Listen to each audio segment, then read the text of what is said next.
Hi, everybody. Hi, this is Trey Parker. This is Matt Stone. This is the season 12 DVD commentary that we have been so excited about for weeks. We've been just aching to do this. We just got done doing the season, a week and a half ago? Yep. And we basically spend the year making a season just so that we can do commentary. Yeah, we love it. We just think about it all year long about what we're going to say in the commentary. It was hard. It's just after Thanksgiving as we record this, and I was calling Trey all Thanksgiving. I was like, can you believe it? Next Monday we get to do commentary. Oh my God, I'm so fucking excited. No more sitting around on the couch watching football. We're going to go down to the office and do commentary. And talk about the shit that we just did. So anyway, with that, let's get going on tonsil trouble. We actually just finished. We're starting to catch up to our seasons now because we just finished season 12, a week ago? Yeah, a week and a half ago. We did the last episode, the vampire episode.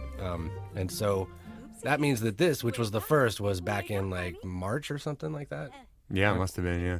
And in very typical fashion, what happened with this episode was we made this ahead of time, meaning a few weeks before the run, thinking, all right, we'll make a show that we can sort of bank and show later in the run so that we can get a few days off. This will for sure be funny and easy to do. Yeah. And so Carmen getting AIDS. We animated about half of it, and then of course, as always, it got to be Saturday before the first show was supposed to air, and we just didn't know what to do, and so we just... No, that actually we did. We bailed on the Britney show. We bailed on two shows. It was going to be the strike show. We had the strike show going, and we had Britney going. Basically, what happens is we always have a really good idea for the first show that we think, and we have a lot of faith in it, and then as it gets close to the air date, we freak out and basically lose faith in whatever show we're doing and push it and then grab some other idea and we end up screwing it up a bunch. And just go with the simplest thing we have. So we were going to start this this run, I remember we were going to start with the Britney show. Right. And then we decided, no, that's too hardcore. We need to start with the strike show. Which is so funny because it just doesn't matter what show we start with anymore. No one even fucking cares, except for us. Most people see it on the internet or DVDs anyway, so it's it totally doesn't matter what show's first, but we freak out about it anyway. It's very 1980s and 70s of us to think that people actually are sitting around going, wow, what's going to be the first episode? Because there's no other way to see it, right back then, but now there is. And we realized, with this, the hard thing was that as people were watching it, even as some of the writers that we were showing it to, because we had kind of done it ahead of time, everyone's kind of sitting there going, okay, well, Cartman obviously doesn't really have AIDS, so what's going on here? And so as you're watching this, you're kind of going, okay, so what's the joke? What's the joke? And it's no, he really does have AIDS. Yeah, that was the big struggle, was making sure people knew that, no, he really does. He really does have AIDS. I think the big breakthrough, too, is finally coming up with we didn't really have an end, and we came up with the cash thing. Yeah, that was our big breakthrough. That was our big breakthrough that got us to this episode. Once we came up with the cash thing, we're like, oh, this could be a first episode. Well, America's hanging by a thread, wondering what we're going to do for our first episode. I mean, I do love the thing that the reason that we had a lot of faith in this one was just because I think that some of the dialogue between Cartman and Kyle in this is some of their best dialogue. There's just scenes of them just sitting there talking to each other that are some of the funniest I think that they've ever. When he gives Kyle AIDS, that's a good moment. I thought it was funny.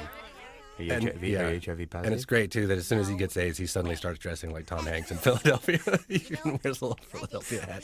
Yeah, I forgot about that. And a scarf, because that's what people do when they get terminal disease, is they start wearing a scarf. And a little cough and a scarf. All right, let's move on to... That's pretty good, right? Yeah, Did we do enough for this? That was good. That was really good. Good start.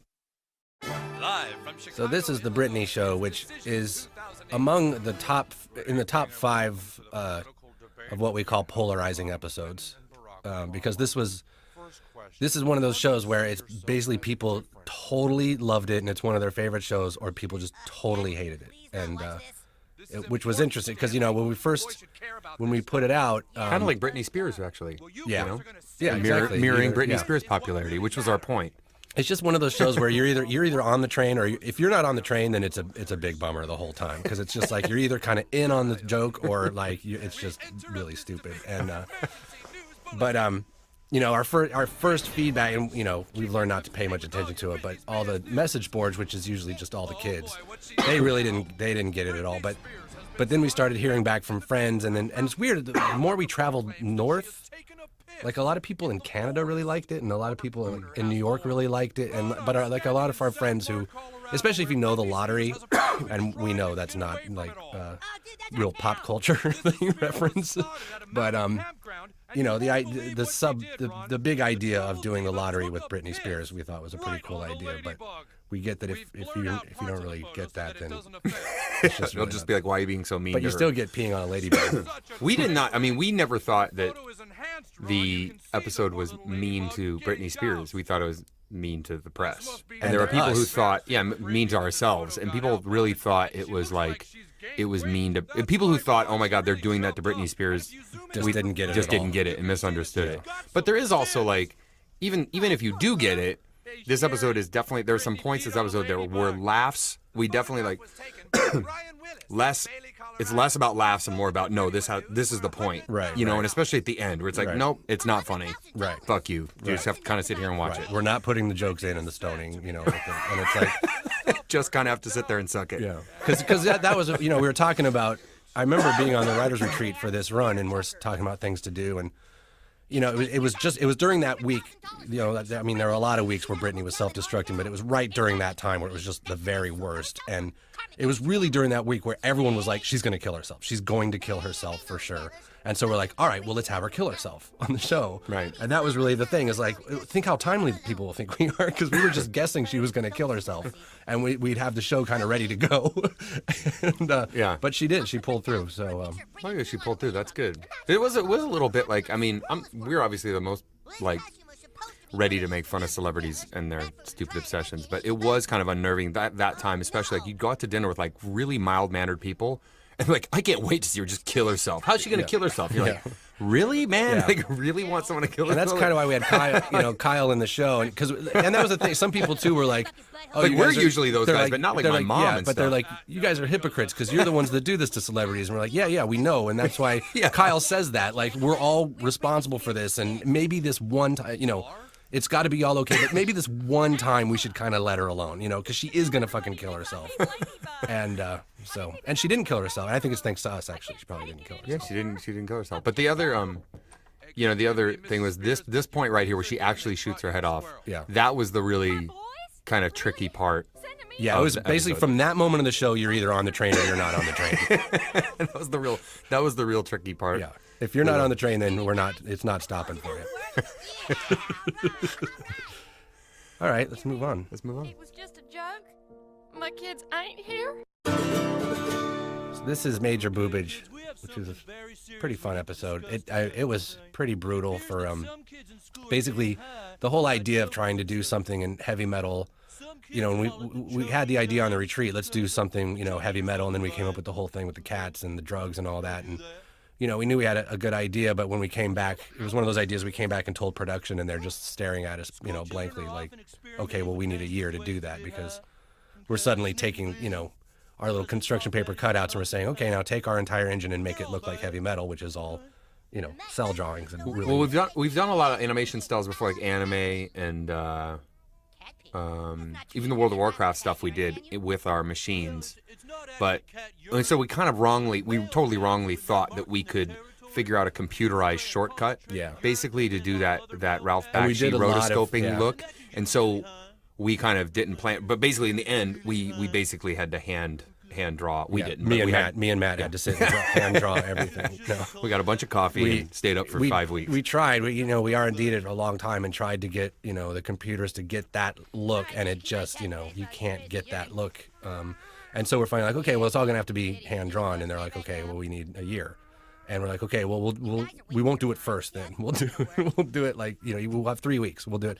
And basically we did sort of the same thing we did for Warcraft, where we hired another bunch of animators. Real artists who really draw. And everyone in our building, a lot of people in our building are totally capable of doing, and did a lot of it too, but we just needed the extra help. And, the storyboard department, our storyboard department are all great artists, and so they were able to make all the drawings, but then you just had to hire all these people to do all these in-betweens that just took... Basically equivalent, like we had to set up a mini Korea in our like just the... And we got to see for a few weeks what it's like to do a real animated show. Yeah, it's terrible. It's horrible. If we had to do an animated show that way, we would never fucking have done it. No. Yeah, we wouldn't even finish like 2 shows. No. We'd be halfway through season 1 right now. It's ridiculous how slow. I mean, our animation process we think is slow and like watching paint dry, and this is nothing compared to hand-drawn cell animation. Yeah. It's ridiculous. Why people do that? And really, the worst part about making this episode was we had to watch Heavy Metal like 3 times because, people are like, that's cool, you did Heavy Metal, you're Heavy Metal fans. It's like, no, I think it sucks. I thought it sucked when I was 10 or whatever when it came out. I think it sucks now. And it was just, I guess I get it that it was what it was, but it's just a crappy movie. I think I had better recollections of it. Yeah, it's one of those things you're like, oh yeah, that was awesome because Yeah, you've then been you watch told it it's and you're like, awesome. really? And you This? watch it, and go, shit. I mean, there's like 2 little good shots in it. There's a bunch of crap in it. Yeah. But yeah, we did have to watch it like 3 times. There's way more plot that makes sense in this 1 minute right here than there is in the entire real Heavy Metal movie. The big breakthrough with this tour in the writers' meeting is when we finally hit on the thing of like, oh yeah, all those is making it major boobage and making it about boobs, and there's boobs on the buildings, and it's just like basically all that kind of like heavy metal art Just is random violence like that. Yeah, it's also, for but no it's also reason. just geeks like wanting to draw boobs, basically. Yeah. And have it not Boobs seem- everywhere. Yeah. But again, it's all that, it's great. All these backgrounds and everything. It really shows off what our storyboard department and artists can actually do in this building. Yeah, they When designed all don't these have to do little characters and circles and stuff. squares all the time. All right, that's pretty good, right? Yeah, I think so. Let's move on. So this is Canada on Strike, which a lot of people think was a parody of the writer's strike that was happening right at the time, but it's actually not. It's a docudrama of exactly what happened with the writer's strike. It is completely what happened. I remember it was the season before that, the end of season 11, and we couldn't come up with an idea for an episode. And that was right when the strike happened. And we're like, really? There's a strike? We can go on strike? And we were so excited because we were going to get out without having to make the last show, which we didn't have an idea for, and we were stressing out. And then Anne, the producer, said, no, we're not union. And I was like, well, that doesn't matter. We have to strike in solidarity with our brothers and sisters. We're going to strike in solidarity. And so we really were trying to strike really hard. And then finally, no, you guys have to work. And we're like, damn it. And we had to sit and come up with a show. People kept emailing me, you guys going to go on strike? And I was like, God, I wish we could. Yeah. Then we wouldn't have to work. And some of our writers did go on strike. One of Or our they went writers and tried. She tried- kind of did. She voted for the strike. What they did is they got all the writers and they went down to the convention center when they voted for the strike. Remember? And they got basically it was like this. Hey, everyone, get together. We're going to vote for the strike. So like 20,000 or 10,000 writers went down to the convention center. Everyone, most of them drunk because they got out to dinner before. They're going to go out to dinner after. Right. And they got them all riled up and they all voted. Like 90% of them voted for the strike. And honestly, because we, obviously unscientifically, but every single writer I talked to within 3 weeks was like, I wish I hadn't voted for the strike. They were all so instantly bummed. They So absolutely, obviously completely they got- fucked themselves. They got totally snowed, and then they all didn't go to work for 6 And we didn't months. feel, it's like they got duped, and that's why we wanted to make this show, because they really did have these idiot WGA leaders who were basically like, within a couple weeks they realized they had just fucked everyone super hard, and they're like, all right, how do we get out of this without looking like the biggest douches in the world? And so then they basically do exactly what they do at the end of the show, which is they get nothing, but then they try to convince everyone that they got everything. And they Remember, they literally, said this is the biggest labor victory in the 21st century or It 22nd wasn't century. at all. They got nothing, and they said that they had a celebration party. They actually had a celebration party, and friends of ours that went said that they were literally writers standing around with martini glasses, trying to smile, just knowing they had all gotten super fucked out a bunch of money and didn't get anything in return. DJ didn't strike and got all the same stuff. Yeah, It's so lame. and so, but meanwhile, It was just watching, basically, and that's what, we have this bad guy in this episode who basically dupes the country of Canada. Because if someone comes along and says, hey, you're getting screwed, and you don't know any better, you're like, yeah. And that's what they did to the writers. And then they all kind of started dying. Yeah. And we thought that was pretty funny. They're all sitting there dying. And the great thing, we really lucked out too with the timing. I mean, we couldn't be more thankful to the WGA for the timing of the strike, because they basically they went on strike the week that we were done with season 11, and the strike ended right about the time that season 12 started. It's perfect. And it was perfect for us because it never had to become an issue, where they were coming to us and going, hey, you guys shouldn't work, and you're not, everyone just thought we were on strike too, which is pretty great. It's like, oh yeah, we're on strike too. Whatever, but it's if they'd still been on strike and the season started, we'd be making shows, and this probably would have been the first one actually. Between this, SAG is talking about striking right now. So, like, if there could be anybody dumber than WJ, it'll be SAG, of course. So we've been in town for what, 10 or 12 years? Yeah. And there's been 2 strikes. There's been the SAG strike and then this strike. And they are absolutely, they just don't work. No. There's just got to be a better way than like putting the whole town out of work, plus yourselves. Yeah. But the great stories to come. Yeah, the singles lines coming out of the there's so many great stories that came out. There was Singles Day at the strike, and there was like the writers all made certain days of like, hey, it's Bring a Dog Day to the strike line. And they're trying to do all this stuff to get people to the picket line. And we heard too that it's like, people are there with they're there with their cell phones and their mochachinos, Starbucks and stuff cups, like that, and they're on Singles Day. It's like, you guys, what are you doing? Come on. Yeah, it just looked pathetic. Yeah. And it didn't work, and Yeah. it didn't do anything, and it was just kind of sad. It was really sad, and it's it was just that kind of thing of like no one wanted to say that they completely got fucked over. And still to this day, of course, all the WGA people will say, oh, were you kidding? We got this, that, and the other. We did a great thing. That strike was amazing. The DGA proved that they didn't have to go on strike. Right, exactly. So now we're going to have a bunch of writers hate us, and I don't care because I'll argue with all of them. Yeah, fuck all y'all. Yeah. You should care. This All right. affects Was that everyone. enough? Did we get enough there? It's on. The I'm trying to make them long enough. All right, next one. Phillips Show. Today's episode, I fart Huckabees. So this show was a few ideas put together. On the writers' retreat. The writers' retreat happened, I think, right after the Super Bowl, or Right after the Super Bowl. right after the Super Bowl. And so, we were just talking a lot about.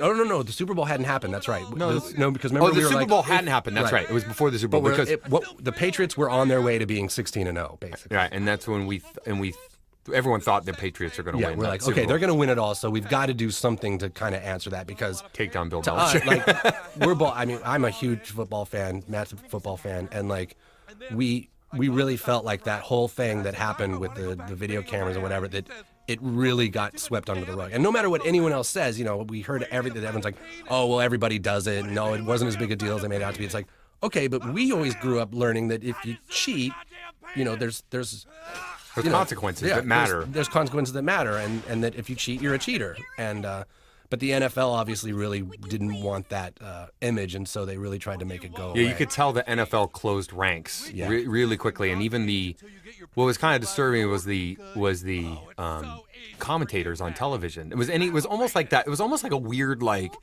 the way some news stuff. It was like anybody who said, "Hey, you know what? I really think that that's wrong. They should lose the game, or Right. some like massive kind of thing should happen."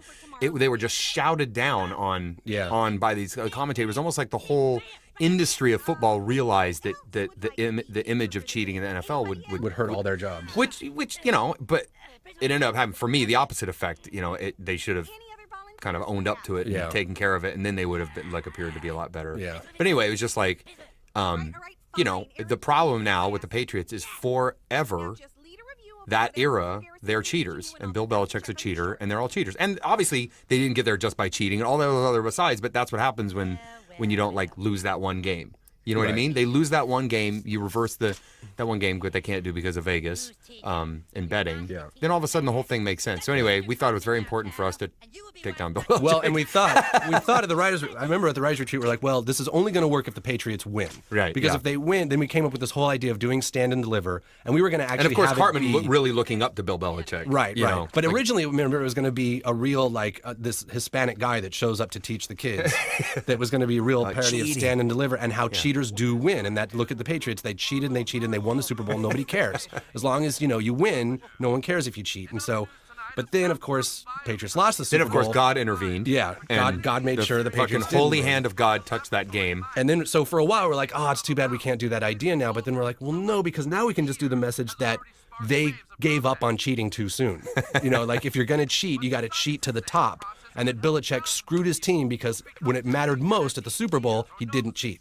Yeah. And so then we're like, okay, now this can be an idea that'll work well. And then, of course, but we always kind of felt like it was sort of a half of an idea. And then we had this other half of an idea, which was about Garrison finally. We'd been wanting to turn Garrison back into a man again just because we really want Garrison to go full circle from, a straight guy man. who hates gays to a gay guy to A woman. a woman who hates lesbians to a lesbian Right. to back to a man who now is going to, I don't know, hate. Yeah, we graphed it out. I think we got everything. Yeah. But we had to, we had to get a penis back, and that's right about the time that little photo with the mouse with the ear on it came out on the internet, which was fake apparently. But then We believed it. It immediately, the idea of a little penis running. Well, we around, thought it was really like somebody sewed an ear on there. They grew an ear, but what they did was they took a ear-shaped thing of like plastic something that right. like flesh could grow on. So it always just had the shape of an ear, and then they just made flesh grow on it like moss, and it happened. So it was really kind of a bummer when we found that out. But within our episode, we just made it a real penis on a mouse. Yeah.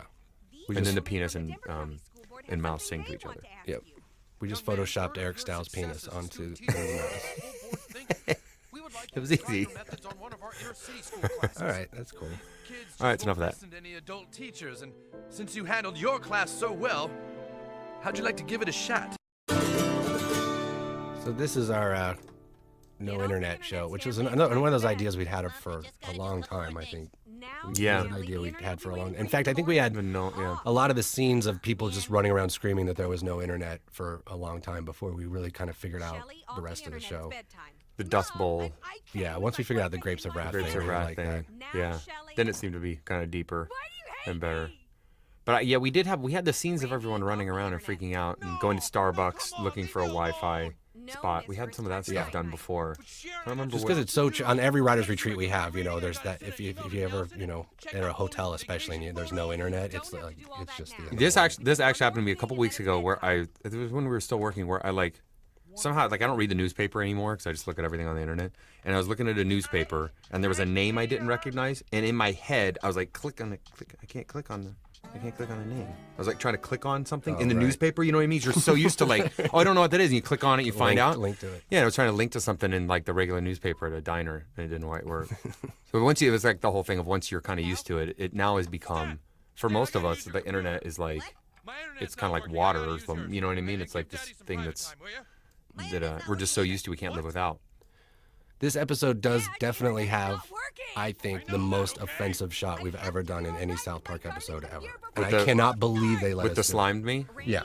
I actually cannot believe they let us put that on the air. And when I see it, it was one of those that, when you're making a show, it's all just kind of, you're just trying to get everything on you can. You're not really thinking it through. And this is one of those episodes that I saw a few weeks later, and I was like, or a few months later, and I was just like, oh, that's not cool. Like I was really disappointed in the network. I'm also glad we got to work in. I mean, that came out of the whole discussion about when we were in high school 4.5 million years ago. You could get off by looking at a Playboy. And now I look at a Playboy now, and I'm like, it's like an old pinup doll from World War II. Yeah. A pinup poster. It's just like, who could fucking get off on that? Yeah, now we're used to seeing everything. Japanese girls puke on each other. It's like, oh, yeah. So we got to work on that. That's good. It's like, I wonder, what 18-year-old kids, what is it going to morph into? What kind of crazy shit are these kids going to need in 10 years? My favorite, though, is putting in the Brazilian fart porn, because I think we first saw Brazilian fart porn about 2 years ago. It was circling around the office, and I don't know where you see. If you just type in Brazilian fart porn on your search engine, and you'll find it.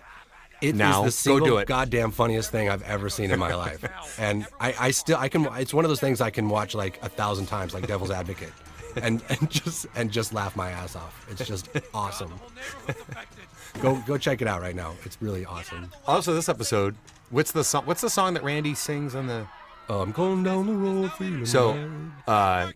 after this episode came out, Jason McHugh, our friend and Old buddy from Cannibal. buddy from Cannibal, he emailed me and said, that's one of his. Jason's a big Deadhead, and followed the Dead and went to a bunch of concerts. He said that was one of he said, you guys did a Grateful Dead song, and I said, no, it's in Grapes of Wrath, and Trey, and I said, and Trey really likes that song, like that scene, so we put it in here.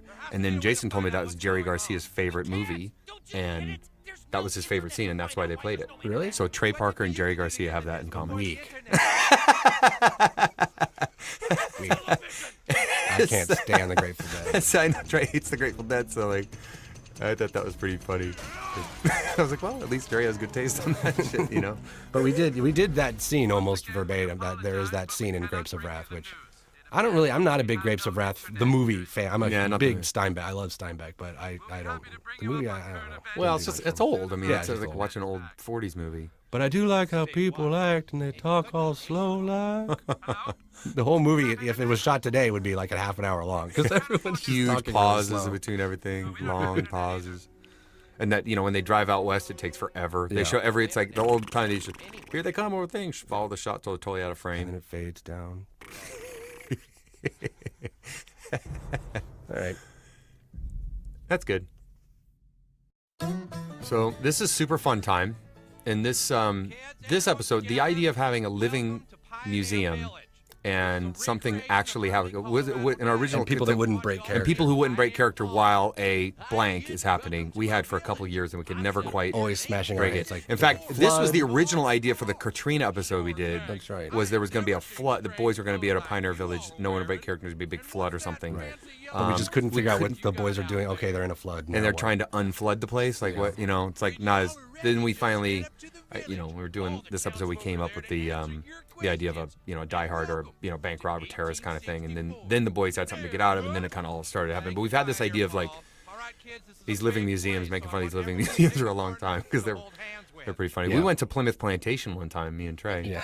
and watched them not break character there and get frustrated. Yeah, it's really frustrating. I think everyone has been to a place like this. But, I'll always remember season 12 because it was a pretty rough season. All in all the shows were pretty hard and kind of brutal.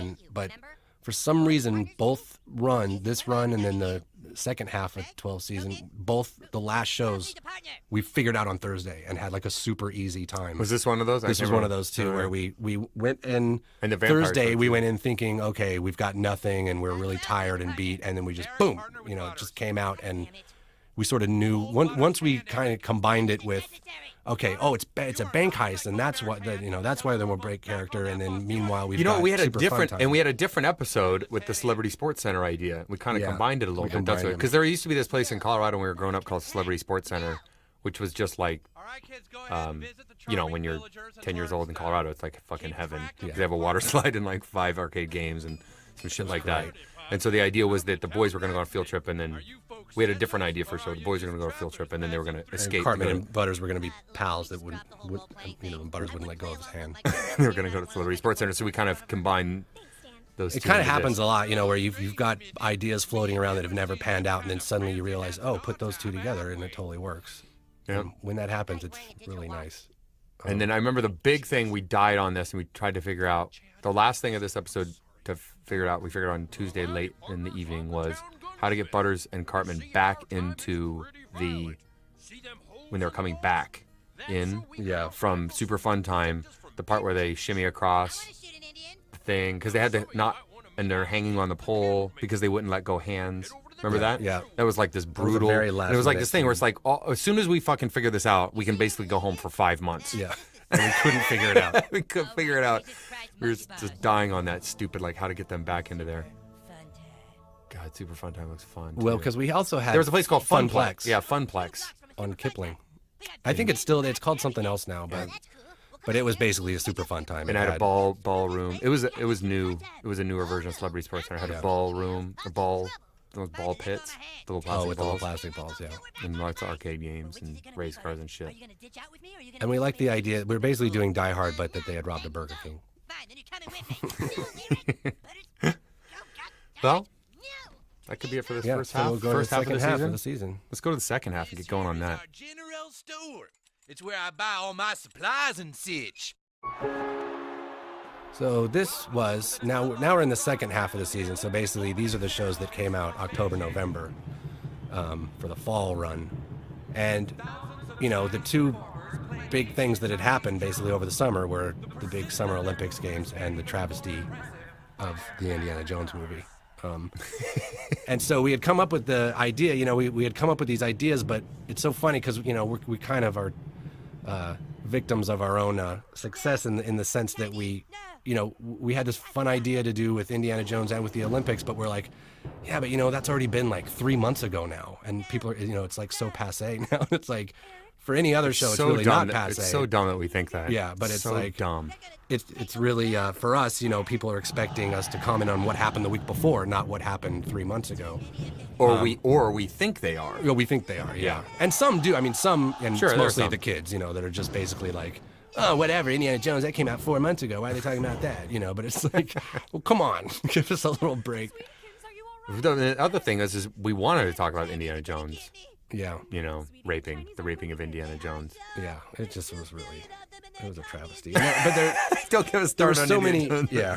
But And there the were thing- so many places we wanted to go with that idea, and you know, really, probably this could have easily been 2 episodes. You know, a whole Indiana Jones show and a whole China Problem Olympic. show. And one thing that happened actually was doing this show, and you can totally tell if you listen, I was sicker than I've ever been trying to do a show, and so. That's right. You had that really bad I actually flu. lost my voice. Remember? On Sunday, I had completely lost my voice. Matt had to do all of my lines, and then they had a doctor come in and give me a shot of steroids. I'm surprised that shit worked. It was amazing. Yeah, it was. Like Trey couldn't even talk, like lose your voice talk, and then 2 hours later, it worked. The doctor said, Just he's like, shot you with I'm going to steroids. shoot you with this. And he's like, you're going to go to sleep for 2 hours. And I'm like, I can't sleep for 2 hours. It's Sunday. We got to get the show. He's like, listen to me. You're going to sleep for 2 hours. And when you get up, you're going to be fine. I'm like, there's no way. Because it was like the worst flu. I couldn't talk. And he shoots me with the stuff. I pass out. I wake up and I go into Anne's office. And I'm like, I think I'm okay. And everyone's shocked that I Why can the talk. fuck don't everyone give that all the time? What is that stuff? But then he did warn me, and he said, you know, he's like, basically what we're doing is we're canceling your, like, you know, when you get a flu and a cold, your body's trying to get rid of something. He's like, we're canceling that. So it's going to stay. And he's basically like, we're putting it on hold. And so now as I'm doing this, I'm super sick still because. 7 weeks later. Yeah, 7 weeks later. Because What I like about the raping parts, besides the fact that, what I like about the raping of Indiana Jones, these scenes, and this again, it's kind of it kind of reminds me of the Britney show, and it's very dark, Yep. and it's very much like we're gonna, you know, we're giving up some laughs for like intensity or whatever. Yeah. And what I like about it is if God help me if George Lucas came up to me and said, hey, that wasn't cool what you did, that hurt my feelings or whatever, you know, I just have to sit there and watch. Like, in other words, like that's what it felt like watching the Indiana Jones movie. It's like there was a point. It was like we were saying is like you're gonna have to sit here and watch this raping in the same way you made us sit there and watch that. Like we could cut away. Obviously, we can imply it and cut away and like cut to the glass breaking and then you know what happened and we don't have to. But then it wouldn't be what it was like to watch that movie. We had to fucking sit there and watch that raping and we couldn't turn away and it. Fuck you, and we're gonna make you do the same thing. And we were very aware. And in fact, when we were talking about the rape show being its own show, the sort of B storyline, which we didn't know how to do it as a story. We thought thematically it was a great point because really the scariest thing for us is watching this happen with Indiana Jones because we're like, we're gonna end up doing that too. You know, we're not just like Lucas and Spielberg, you suck, because obviously they've given us some of the best things we've had in our life, and so. But the scary thing is watching that and going, wow, if they can. Be that good and then be that bad, is that just what happens when you get old? Right. And That's so, the episode we almost should have done, but yeah, we it's didn't like, have faith in it. Because then at the end the And boys Trey were was going to be sick. like, we're all going to get raped too someday. So right now, let's just preempt it. Right now, somebody's out there animating me and Trey raping the boys. yeah, And so we already thought of it. We already thought of it. We already thought of it. We were going to do it too, and then we couldn't figure out a way to do it. Yeah. And then Trey got sick, and we had to put the China And problem we're in not there. quite old enough yet. We still have a few years before we start raping the boys. We might fondle and kiss and molest them. Yeah, we'll rape. slowly- We're going to we'll stop work our right way up before to we rape. rape. Yeah. I think we're I think it happens to everyone. All right. Let's move on.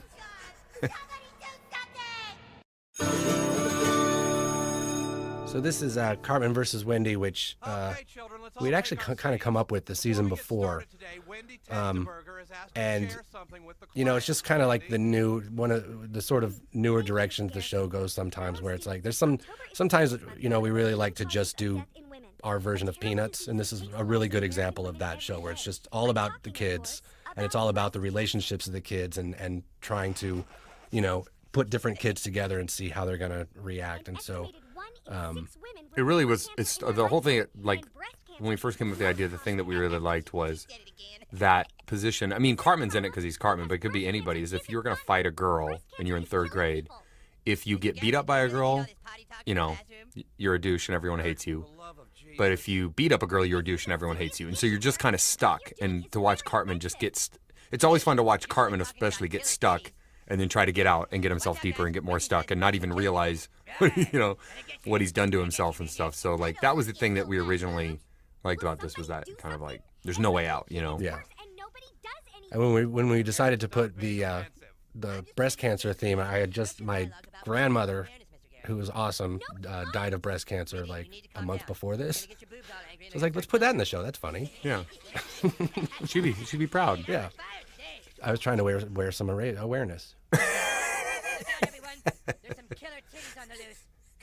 Yeah, that's right. Killer titties. That's funny. Officer, we need to get an ATV out on those titties. Sounding dangerous.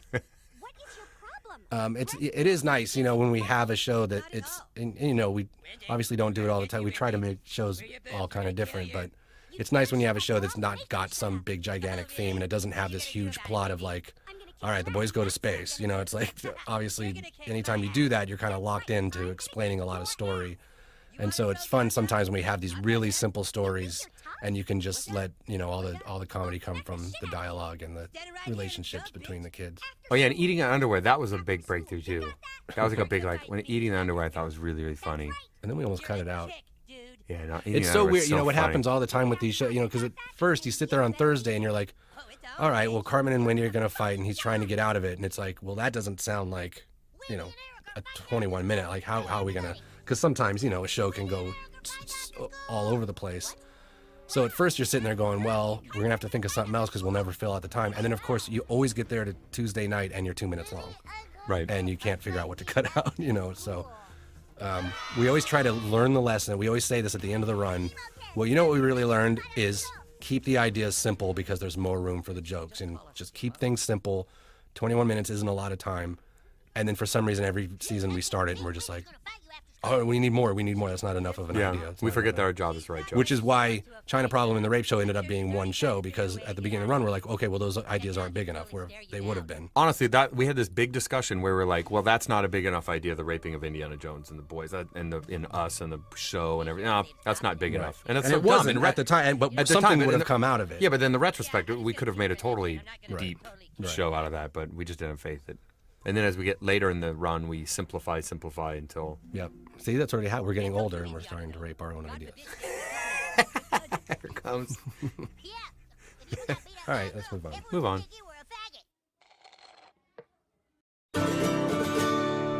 This is Pandemic, which is sort of another you're on the train or you're not. Only because, for a different reason, because, for us anyway, there was like, we all thought it was funny, the idea of just these Peruvian flute bands, because they are all over the place. But then we kind of realized, we travel a lot. And afterwards it came out, a lot of people were like, what are you talking about? A lot of people didn't really get it. And if you didn't get the whole Peruvian flute band thing and that they're taking over and they're everywhere, then obviously that's half the show. So you're not going to be... Well, we had that idea. I mean, we didn't know exactly where it was going to go, but we had the idea of doing something about Peruvian flute bands. And then we also came up with the idea independently of shooting live-action cute critters. And we settled on guinea pigs. And then we found this place online where this lady made costumes for guinea pigs. And then we had this whole other idea about live-action guinea pigs are taking over. And we were going to do something about... There was another idea. We were going to take the guinea pigs and they were going to be... before we combined these ideas, there was going to be a show where the guinea pigs would have... when the financial kind of meltdown started in September, October, it was like the guinea pigs were going to be, the government basically tried to help the economy, but they were going to basically inject some kind of steroid into the economy and so they're grow big. To grow big, so they're testing on guinea pigs, and then they got big, and then they took over the bank and they wouldn't let anybody in. Yeah. That might have been a good show. Yeah. But then we were sitting there, we got halfway in this Peruvian flute band thing and kind of like, well, this isn't. Need more of this, and then we found out guinea pigs are eaten in Peru and kind of from Peru, from the Andes Mountains in Peru. And then we're like, well, fuck. And then we kind of have to put those together. Yeah. And so we kind of put them together. And we were always trying to figure out a way too. We knew we wanted to do like this, because the new way to do horror movies these days is like what we call startle. And then the startle idea. All just about like, psh, it's all just about trying to do 3 frames of something in a really loud sound to try to make people jump, even though it's. It was that movie on. Quarantine that came out. Yeah, and I actually saw that thing, I think, before Indiana Jones, and I was just laughing because it was just so, it had no theme or string of any kind of trying logic. To startle you. It was just startling. That's not the same as being scared. Yeah. Being startled is not the same as being scared. And so we knew we wanted to do, something with the guinea pigs, but we couldn't figure. It's like, okay, but how do we shoot it? And then we were like, of course, it's someone got a video camera, because then you're doing the whole Cloverfield thing too. And then people, yeah. And so that was a big breakthrough, getting Randy to get a new video camera. Yeah, that actually came like probably Monday night. Like I was gonna say Saturday because they did all those big shots in like 2 or 3 days. Yeah. Oh, that's right. Yeah. Saturday night maybe. Probably Sunday. Then. Yeah. All these big on this episode, the couple of big shots. I mean, these handheld shots are pretty technically challenging for.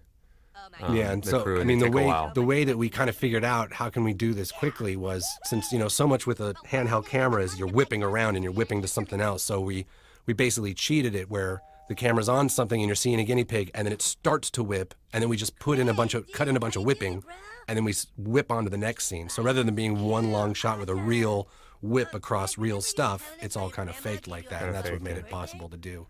And Cloverfield could have been a good movie. It wasn't very good, but it could have been good. And one of the main things about Cloverfield, it could have been good if it was rated R, basically. Right. If it could have been just hardcore. Yeah. So you notice that people in Cloverfield say, "Oh my God," Yeah. because they can't say "fuck," which is what you would do if something was happening like that. They just scream, "Oh my God, oh my God, oh my God," and so that's Randy everyone just screams, "Oh my God," all the time. Yeah. And we do like taking shows, like we did with Clyde in the Lice episode. We like taking characters we've seen for a while and let them be in a show and learn a little bit more about them. And that was the fun part with Craig because I love Craig's little attitude throughout this entire thing. Yeah, Craig gets his little this is what always happens with you guys. Yeah. That's why Craig just knows if he goes and hangs out with them, he's gonna end up in space. And the best thing, we really lucked out. The band that did all this Peruvian flute music lived in L.A. And was actually Anne got a hold of the guy and is like, not only could we get the stuff, but we were able to say, okay, can you play Mary Had a Little Lamb for us? And can you play? And then my favorite thing was at the end of part 2, we had them play Cars by Gary Newman. And I actually think the Peruvian flute band version of Cars is one of my favorite pieces of music I've ever heard. Well, let's move on to part 2. Go to part 2 and we'll talk more about guinea pigs. You see, Craig? So this is part 2 of Pandemic. And it is like the idea of the basic, I mean, part of the idea, this idea started too with making fun of that movie, Night of the Lepus, or those big creature movies of the 70s where they would just, make a little town and have grasshoppers or ants go through it. And then, it would, the big, I don't know what they call it, big animal movies or something. There's an ants one and there's one with a lot of critters. There was one with rats. But then when we came to the idea of so then the idea is kind of morphed into this thing where we could dress them up in little costumes, right? And then we looked online, and then there was somebody who made costumes for guinea pigs. All these costumes were not made by us. We found a website and a woman who made these, and we're like, oh, there's a little dinosaur, there's a little prison outfit, and we're like, so that's how the jokes came from what was available, not so much like the pirate was just because there was pirate. Yeah. Well, I mean, was there anything we didn't use? There was a couple we didn't use. There was a leprechaun. Yeah, other human things, like a fireman, remember? There's a fireman. But, the thing is that when we first had the idea, we're like, all right, well, let's just get guinea pigs in costumes and we'll just shoot a bunch of stuff of them, eating and running around and doing all this. And then, so we actually, set up a whole shoot and had a big green screen and had a crew there. And we got these guinea pigs and we got these costumes. And if you put a guinea pigs don't move around much anyway. But if you put a guinea pig into a costume, their defense mechanism is to freeze. Yeah, it's like a playing dead thing. Yeah. It's like a possuming thing. They do not move. And so as soon as they get put into a costume, they think they're about to die, and they just will not move at all. In fact, some of the shots would look like freeze frames. We're like, okay, we'll play it. And they're like, it is playing. And it was just, this thing would just sit there and not move and not blink and not twitter and not anything. It would just sit there. So all the footage you see of all the little bit of movement in all this show is like there'd be 180 minutes of footage and you're seeing like the 16 seconds where they're moving. There were 3 full days of shooting, and out of those 3 full days came the shots that are in the show where they're at least twitch a nose or blink or do something in the costume. And then in the week before, for last week's episode, we were able to get them walking across because they weren't in costume. But as soon as we put them in costume, it was just trouble. And I think we finally got a couple of them to take like a couple steps. And then, that's why then the whole idea, once we had shot the guinea pigs, we're like, okay, they do absolutely nothing. We're like, well, then that's the joke, is that the camera's moving around, people are screaming, but they're really just sitting there doing absolutely nothing. Which kind of goes along with Startle, too. Yeah. I barely made it back to the house. Anything else? My favorite part of this episode is when when they're stuck in the bus, and Randy's like, "I'll check outside." And he goes in, and then you can see, and then he looks down to the steps and he goes, "Oh." When he goes down the steps, like the idea of Randy's making this more dramatic and more scary is really funny. Yeah, really nothing much is happening. But yeah, these are, I mean, basically just your typical sort of green screen shots with real guinea pigs. I don't know why a dude falls out that window. It doesn't make any sense. Look at that thing. We're not doing anything. Yeah. Randy, what are we gonna do? And here's one. Of course, we didn't actually have it bust through. We just had to have it like be there because it doesn't do anything. Oh, that was so moved a little he bit. actually turned and looked. That was probably an hour it took to get that thing to do that. Yeah. Michaels, Harrison, anybody. Yep. Is that it? That's really it. Nothing. Yeah. That's all. Let's move on. Billsat is down and no answer at RCU. Whatever's going on out there is huge. So yeah, here's the big election show, and this is the true story. What happened with this? During the writers' retreat, we had an idea. We realized that we're gonna have a show air the day after the election, so we're gonna have to do and it actually worked out really great because as we were getting closer to the election, people couldn't believe we weren't talking about Obama and Palin and McCain and all this, and it got to be like 2 weeks before, and we were doing guinea pigs in costumes, and people were like, "What are you doing?" There was a second when we thought about making Pandemic 2. All about Obama. All about Obama was like, yeah, and then we thought about that, and then we just said, no, we're not going to. And I think that's what perplexed, people even more is like, why the fuck am I watching guinea pigs the week before this huge election? They were all sure that, it's like, well, that was your last chance. You the week before the election, you could have done a big show. But we had already knew at the writers' retreat, we're like, all right, we're going to air an episode on Wednesday after the election. We all know we're going to be up all night Tuesday anyway, fixing, doing all the last minute changes to the shows we always do. So why don't we just do it? We'll air it on Wednesday and we can put stuff in from the actual election. And so as we're talking about it, we're like, well, what do we do? Do we make two? And it's like, yeah, we'll make two. We'll make a version where McCain wins and a version where Obama wins. And this was in August. Yeah, it was in August. And of course, being the lazy bastards that we are, as it got closer to the run, we only had one version, which was all the stuff with Obama winning, and we're like, well, what are we gonna do? We can't risk it. But then we were just we're like, Obama's gonna win. As it got closer to the election, it was pretty obvious he was gonna win. And it's like there's just no way. And so we didn't spend any time doing a McCain version. We wouldn't have had time. And so, and I remember there was about 20 minutes, like 10 minutes or 20 minutes, like at 8 o'clock or 7 o'clock, whatever. And it was like, oh man. When McCain won those first few states, he was really far ahead at first because they did, certain states first. And there was definitely this, like we were sitting there going, if he wins, we are just literally fucked. Like, what do we do? Like, we just have this whole Obama show. And we were like, and there's no way to change it because all this stuff with the, the storylines were even. They wouldn't make any sense if you switched them because, the people are out partying because it's Obama and, you couldn't.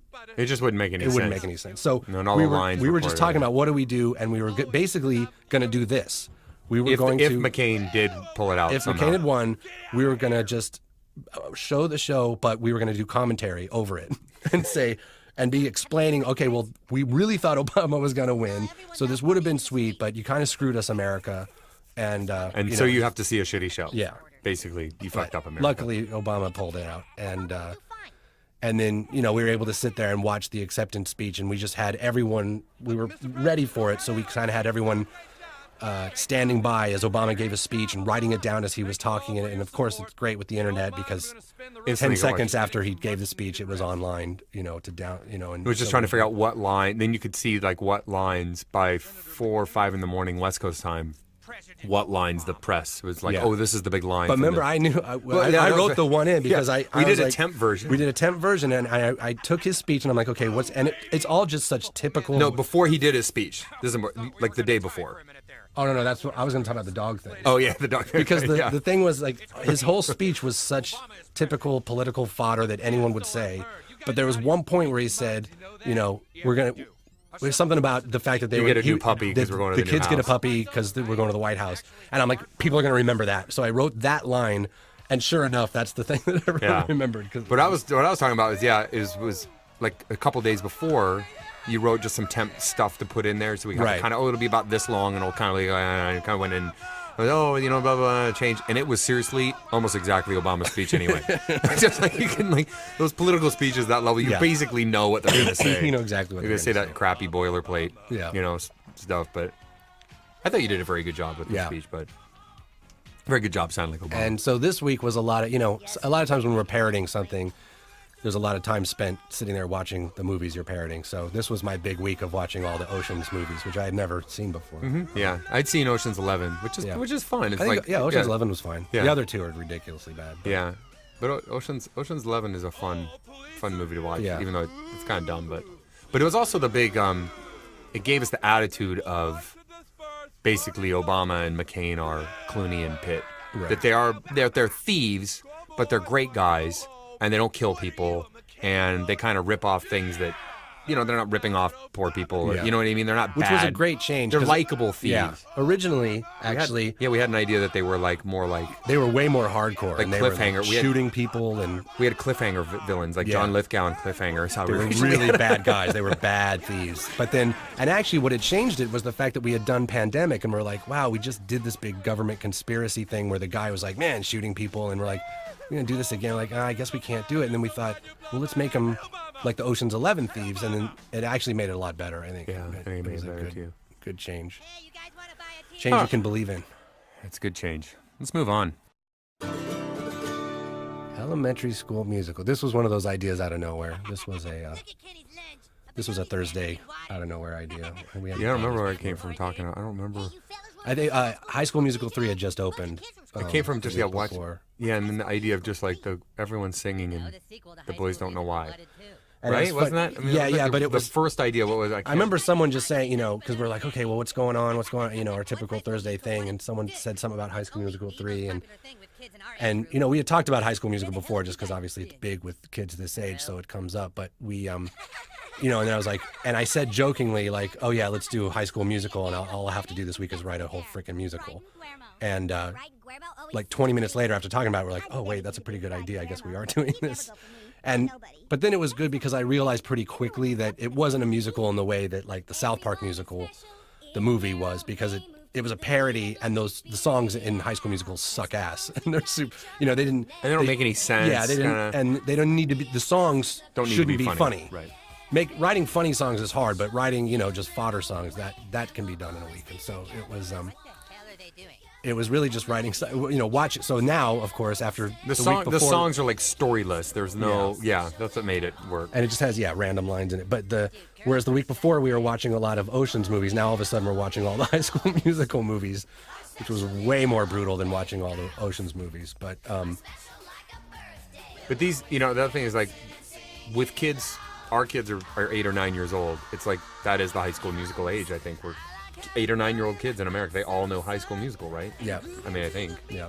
And, and I think fourth grade kids, stuff they watch is them is they think about high school. And high school kids watch Melrose Place because they think they're, it's like you're always watching above people in 20s want to watch shows with people in their 30s. Matt and I like watching people in their 70s now. We're just getting ready. We just go back and watch Cocoon over and over again. The bucket list. That's a bucket list. But it was when we had come up with the idea with the Bradley, this little, or no, what's his name, Bryden, and his father, who is the abusive dad, but abusive in that he goes around slapping people all the time. That's the part we really like. The slap party. Yeah. And I don't know why there's a pig nose on that girl, but that was obviously, I mean, this is a parody of the scene in High School Musical 1 where they're in the cafeteria, and there just is this part where this fat girl's dancing on a table and someone put a pig nose on her. Yeah, I think that's not very cool. I can't believe they did that. This episode's written a little bit different. I mean, this is kind of writer geek talk, but there's a lot of stuff in this episode where there's a little bit different, especially toward the end, where we don't see, I don't know what you would call this, but we don't see characters make decisions as much as set them up, and then the next scene you see them and they've made the decision. Right. So the boys in the end, you don't see them working on their song or anything, but they have. Right. Or you don't know they have, and it's revealed in the last scene. Oh, that's, you know what I mean? Or so you set them up and then you pay them off in the next scene. So I don't know what kind of... It's probably good writing. It's probably good writing. Other than the shitty stuff we do where it's like we try to explain every single thing. Well, we did it in the Vampires show, the next show a little bit too. Maybe it's better. I think it's better. Maybe it's the rebirth of South Park right now, South Park 3.0. There's going to be more shows like this. Or maybe actually it's probably worse because we're getting older. It's that rape thing. I think Yeah. we're probably just getting stupid. Maybe this is we're molesting our kids right now. Cool. Let's see what the next one. How we molest them next. Today we're going to discuss the Berlin Wall. So the Ungroundable was another sort of gift from God at the end of a tough run because when what had actually happened was that in the room when we were kind of figuring out, okay, what should the end of the of High School Musical episode be, we were like, oh, how about the girls just suddenly are on to the next thing. And we're like, well, what is it? And because the movie that was coming out was that Twilight. And we're like, oh, okay, so that's the thing is that the boys show up, they do their big song, but the girls aren't into High School Musical anymore. Now they're into Twilight and they're all dressing up like vampires. And we were like, yeah, and that seemed like a great idea, but then we're like, wait a minute, that could actually be its own show. And It was coming up with the Goth Kids. Yeah, and making so, a Goth Kids story. like how would because and then Then it it was sounded like like a whole oh yeah, show. there's this and it was going to be the end of last week's episode, and we're like, oh yeah, and then the girls are all dressing like vampires, and then we can have the Goth Kids show up at the very end and be like. And then we're like, wait a minute, that's a big emotional thing for Goth kids to when kids people co-opting their it's style. suddenly cool the way they're dressing, and so we're like, all right, well let's hold on to that, we'll save it. And then Thursday we came in and sort of started talking about a vampire episode and came up with the whole Butters storyline of him wanting to be one and thinking they were real and all that stuff, and so it was another show where we kind of just out of nowhere kind of figured it all out on Thursday, which was a blessing. Yeah. We talked a lot about how goth, because like when we grew up, there was probably a vampire craze at some point. I don't know. But goth kids, that was a big thing, if you're into the Cure and Sisters of Mercy and shit like that. And you dressed all in black and you were depressed and you smoked and you hang out at the Denny's. And like that was definitely, even though Trey and I didn't go to high school together, we both had that group in our high schools. Like, it seems like a pretty common clique that, And then vampires, it seems like a very different thing. We tried to talk about like where the line is between vampires and goths and why the goths are like, no, we're not like that. Like we're not playing around. We actually are depressed, right? And we actually are bummed out and we actually like to drink coffee and smoke. This isn't fun. I wish I didn't have to be this way. Actually, I didn't tell you this, but I was in Nashville last weekend to go to a Titans game just for the fun of it. And we ended up on Saturday night at this random bar in Nashville where there's these, what'd they call themselves? They were like skinheads against racism or something like that. So they were skinheads and they had like skinhead, but it was just like, but all their tattoos said things like equality and, racial, acceptance and all this stuff. And it was like, what? But anyway, they were hanging out with all these other people. And this one girl who had like all these studs pierced in her upper lip and then all these studs pierced on her forehead and tatted all over in black. She comes up to me and she goes, thank you so much for that vampire episode. And it was just like, it was like finally speaking for us, and those freaking, it was like she was totally the goth girl just going, oh, thank you so much.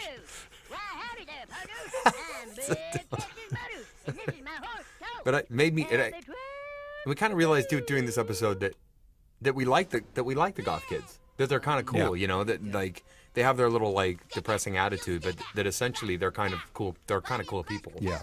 I really like the goth. I mean, I liked it, and I went back and watched that episode where we first came up with them, the Raisins episode, and we were definitely like ripping on them in that episode and sort of saying the same things about them, like they were just playing this part. They're conforming to their own thing, and we were ripping on them. But they've made little appearances here and there since then, and then, I think this show is the final kind of like them really coming to be as their own character. I think we'll see more of them just because I really like them. Yeah, I like them too. They're kind of there's this other attitude in the school that's not really represented. Yeah.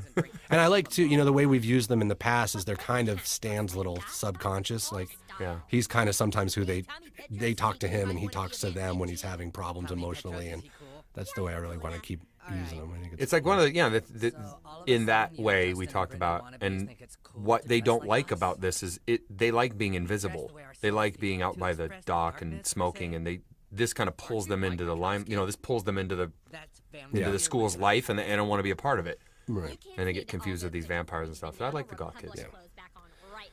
So that all being said, maybe we'll molest them next year. I think what we'll do, now I'm really excited to make a whole nother year of South Park so that we can do commentary on them. Yeah. Right about this time next year. So wait, you're saying next year after Thanksgiving we get to come back here and do more 1 year commentary? from today we can be right here doing this again. Fuck yes. But everyone, thanks for watching, and we'll try to make some more and make them funny. Bye-bye. Thanks.